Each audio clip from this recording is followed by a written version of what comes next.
I would like to record a quick video discussing my thoughts as to why Russia pulled back its forces from Kiev Oblast and Chernigov Oblast in northern Ukraine at the end of March. I will preface this video by saying that pretty much all of this is just speculation on my part and a little bit of speculation on the part of some other people. Nobody who's discussing these things on the internet has access to Kremlin insider information or to the insider information of the Ukrainian military, so obviously all of this is going to be speculation. One theory which was floated around the Russian-speaking internet, which personally I somewhat but not fully brought into, was the idea that there was some kind of an agreement between various Ukrainian oligarchs and representatives of the political elite that were not totally friendly to Zelensky and the Russian military/political elite.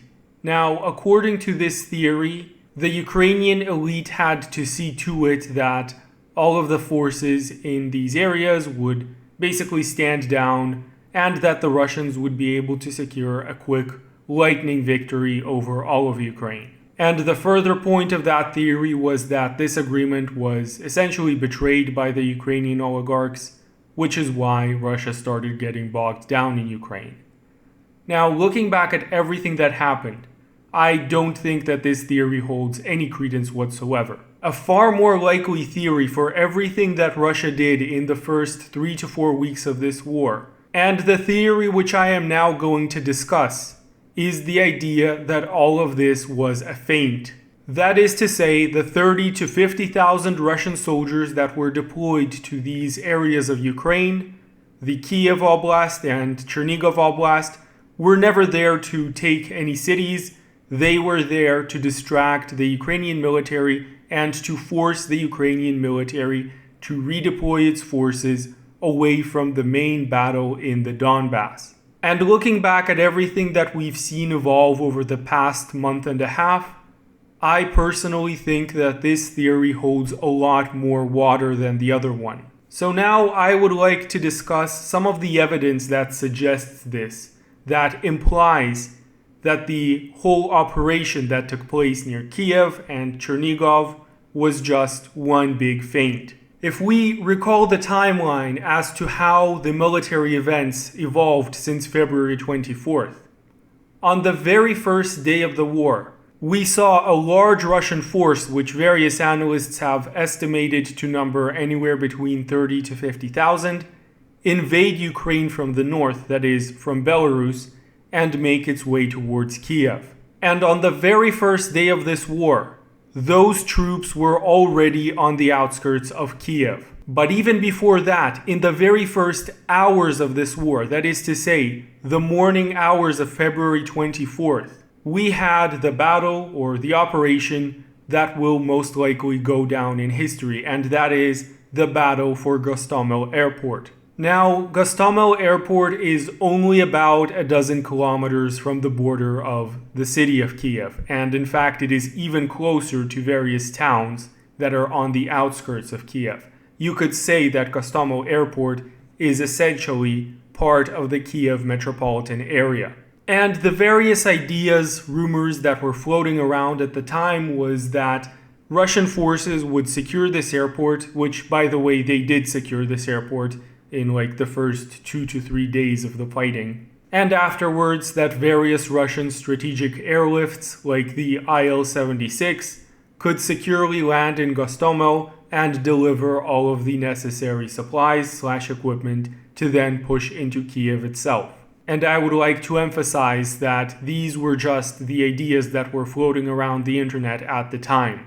Of course, the glaring problem with all of this, the glaring problem with various strategic transport aircraft landing in this territory, which is just a few kilometers away from Ukrainian positions, is that Ukrainian forces would be easily able to destroy any aircraft that try to land at this airfield, just via basic mortar or artillery strikes that come from anywhere around the airfield. And needless to say, there was absolutely no chance of the entire area around this airport being cleaned out of Ukrainian fighters because those Ukrainian fighters were all stationed in cities, most notably Kiev city, which is a metropolitan area of over 3 million people.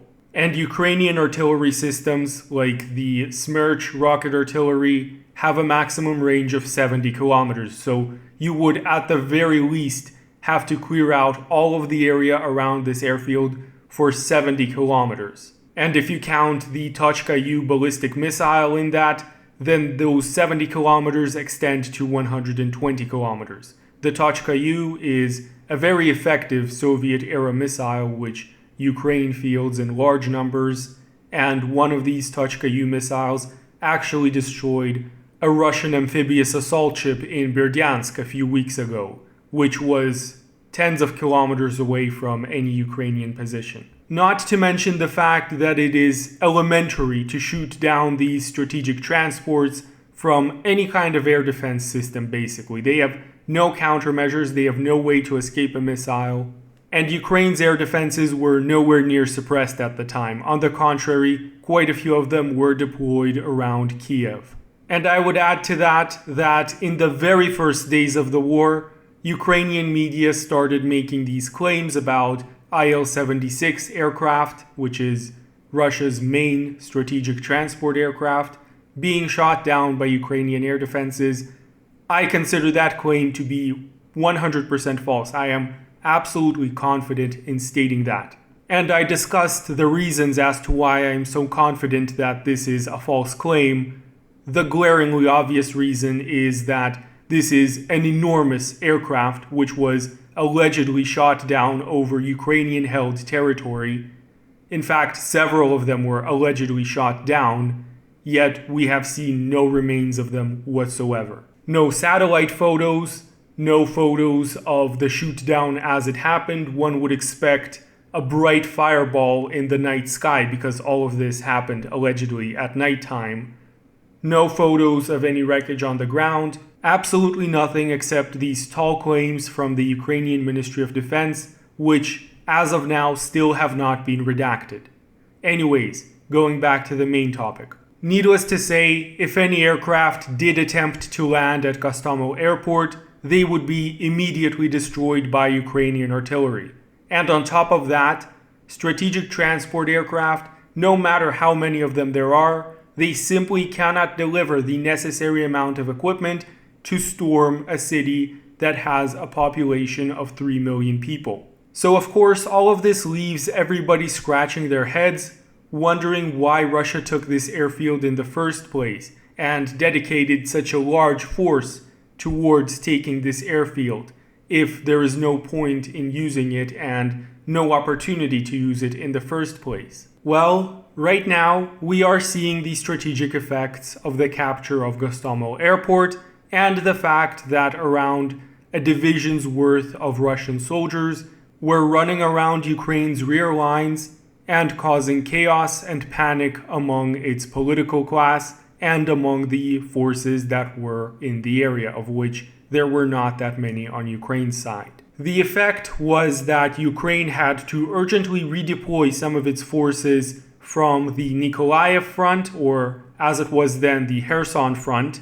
and from eastern Ukraine to defend the areas near Kiev. Now, it should be noted that this type of feint, maskirovka, is basically a part of Russia's military strategy, and it's not new. This has been a part of Russia's military doctrine for at least 100 years. So this isn't some kind of genius maneuver. This isn't something that's wildly unexpected. This is a classical maneuver. But the little gem in this classical maneuver is that even if the Ukrainian government and the Ukrainian military had realized at the time that all of this was basically one big feint, they would still have to redeploy various forces from other front lines to the front line near Kiev.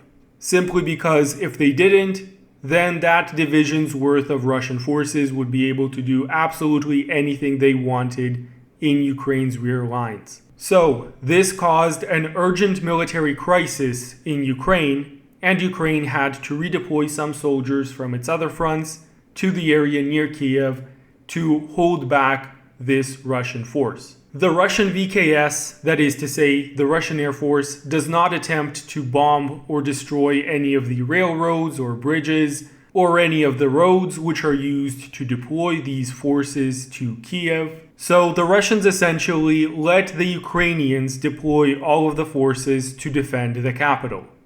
And after that, they sat in their positions for a while, and on the 30th of March, they withdrew. And this is the key point that needs to be made. Contrary to the fairy tales that we are hearing from Western media, there was no big Ukrainian counteroffensive. After the 30th of March, there were no big battles between the Russians and the Ukrainians in northern Ukraine, because the Russians had simply already left before a battle could even begin. So they packed their bags, moved back through the Belarusian border and into Belarus, and then got on their trains and started redeploying to the Donbass. And the Donbass is, of course, where the enormous imminent battle is about to happen between about 100,000 Ukrainian soldiers on one side, and we are hearing, these are very unconfirmed reports by the way, about 150,000 Russian soldiers as well as soldiers of the two Donbass republics. So, the real battle is going to happen in the Donbass. Everything that happened near Kiev was of little to no importance, but nonetheless, Ukrainian forces had to redeploy there. And here is the kicker. While the Russian forces could easily redeploy through Belarus and into Russia and into the Donbass via these railroads, Ukrainian forces were not able to take the much shorter route from Kiev to the Donbass. And the main reason for that was because this time the Russian VKS did bomb various train stations in the Donbass, which are required to unload all of these troops and their fighting vehicles, equipment, and so on. So the Ukrainian army was allowed to redeploy to defend Kiev, but afterwards they were not allowed to redeploy back to defend the other fronts. Furthermore, by this point in time, we're talking about the end of March, the beginning of April, Russia had already been destroying Ukraine's oil processing facilities, fuel depots, ammunition depots for several weeks on end. And the Ukrainian military was now facing a severe fuel crisis, which limited its operational mobility even further. And that is on top of all of the bridges, many of which the Ukrainians destroyed themselves while trying to thwart a further Russian advance through various river crossings. Now, here I will note that one piece of evidence which does not conform to this theory is that plenty of river crossings and plenty of railroads that connect Kiev to the Donbass still haven't been attacked by the Russian VKS. And from what I understand, the communication lines between Kiev and the Donbass were only somewhat disrupted through the destruction of a few train stations in the Donbass, while the VKS could have and still can disrupt them much further. So it's not 100% clear as to who can redeploy forces between Kiev and the Donbass faster, whether the Ukrainians can do it faster than the Russians. But nonetheless, I hold it without a doubt that the fact that Ukrainian forces would have to move in convoys beneath a sky which is completely controlled by the Russian Air Force would inevitably mean that at least some of these convoys would be annihilated from the air. And indeed, we have seen footage of Ukrainian vehicle columns and armor columns being annihilated by the Russian Air Force, although I should emphasize that there is no proof that these convoys were deploying from Kiev to the Donbass. These may have been any other Ukrainian vehicle columns. One further very big point which strongly suggests that the Russians never had any intent to hold the areas around Kiev was the lack of any provisional governments, wartime administrations, or anything of the sort in the area. And this is in very stark contrast to the situation in southern Ukraine, in Kherson Oblast and Zaporozhye Oblast. In these areas, we saw the Russian ruble being introduced as a regional currency alongside the Ukrainian hryvnia. We saw Russian flags flying above the administrative centers of various towns, cities, and even the Oblast Administrative Center of Kherson. In Kharkov, we saw Ukrainian news agencies and TV channels being taken down and replaced with Russian news agencies and TV channels. And all of these are very clear actions that the Russians are planning to hold these areas. They're not just planning to militarily take these areas, but they want to also control the civilian life within these areas. Now, none of this happened in northern Ukraine. None of this happened in Chernigov. None of this happened in Kiev. And that, in my opinion, is a very clear sign that the Russians were not planning to stay there. Because we have to understand that if you don't control the civilian life in an area that you've militarily conquered, you're basically inviting a guerrilla war against you. In fact, you're not just inviting a guerrilla war against you, you're inviting the enemy to start conscripting and mobilizing forces, to start mobilizing civilians and turning them into soldiers in the very locations that your army controls. And some of the reports that I'm hearing suggest that towards the end of March, this is indeed what started to happen. So, in conclusion, Russian forces withdrew from northern Ukraine because staying there was never their objective. Their objective was to force the Ukrainian side to redeploy some of their soldiers to Kiev and to then trap them there, which, as far as all we know, given the information we have now, seems to be what happened, although this is not confirmed. And one final thing that I will note is that just because the Russians withdrew from Kiev for the time being, does not mean that they won't necessarily be there again at a later point. Russia is not going to stop fighting this war until the current Ukrainian government is removed. That is absolutely without doubt, given everything that we have seen over the last 1 or 2 weeks, especially when it comes to these peace agreements. This war is going to continue for a while. It is not going to be a quick war. The Battle of the Donbass, which will begin very soon, I expect in less than a week, is not going to be the end of this war. And it is not perfectly clear as to exactly how this war will end. I have made the point many times before that barring a total NATO intervention, that is to say a nuclear war with NATO, the Ukrainian government has zero chance of surviving this war in the long term. But they are going to keep fighting for a long time, possibly until the bitter end. So whether that is what will happen, we will have to see. That is all I have to say for now. Thank you for watching this video, for listening to my monologue. If you enjoyed, please be sure to leave a like, it helps the algorithm. And also, please be sure to check out my channels on Telegram and on Rumble. The links to both will, as always, be in the video description. And finally, I will say that Telegram in particular is a great app. It is a great program which has absolutely no censorship, and I can discuss various topics on Telegram which I am not at liberty to discuss on YouTube. So if any of that interests you, please be sure to check out the Telegram channel, the link to which is in the video description.